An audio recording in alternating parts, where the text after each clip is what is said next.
Hi friends, வாங்கம்மா கடைக்கு மிச்சம். இப்போ நம்ம மைதா மாவு எடுத்துருக்கோம். இப்போ வந்து நம்ம பாதுஷா சாஸ் செய்யப்படும்.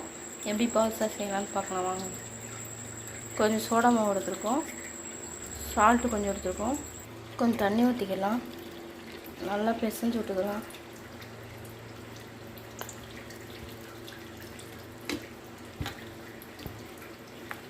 கொஞ்சமாக நெய் ஊற்றிருக்கேன், அதை வீடியோ எடுக்க மறந்துட்டேன்.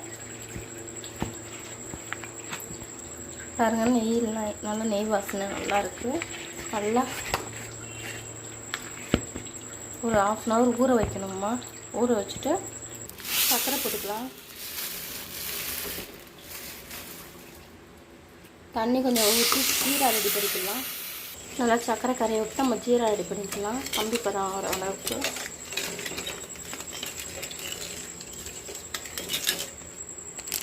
ஏலக்காய் போட்டுக்கலாம். ஏலக்காய் வந்து கொஞ்சம் மணத்துக்காக போட்டிருக்கோம். பவுடர் ஏலக்காய் பவுடர் இருக்காலும் பவுடர் போட்டுக்கலாம். இந்த பக்கம் பதம் வரணும். இந்த பக்கம் பொரிக்கிறதுக்காக எண்ணெய் காஞ்சிக்கிட்டு இருக்கு. இந்த பக்கம் பாகு இன்னும் கொஞ்சம் பாகு பதம் எடுக்கணும். பாகு ரெடி ஆயிடுச்சு. மட்டும் ஒன்று ஒன்றா பொரிச்சுக்கலாம்.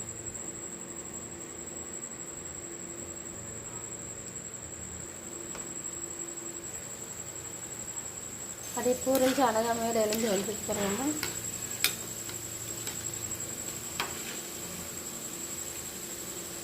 பாருங்கள் எவ்வளோ கலர்ஃபுல்லாக இருக்குன்ட்டு.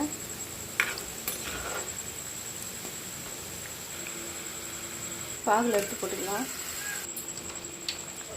இதை போட்டோன்னா இது ஊற வேண்டியதாம்மா. ஊறி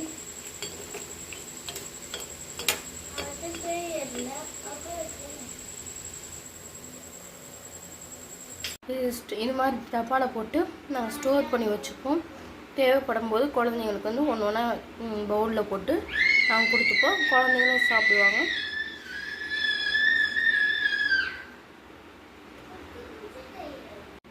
பாருங்கம்மா, நைட்டு பாதுஷா செஞ்சோம். இப்போ பாருங்கள், அழகாக பிக்கும்போது எவ்வளோ க்யூட்டாக வருதுன்ட்டு.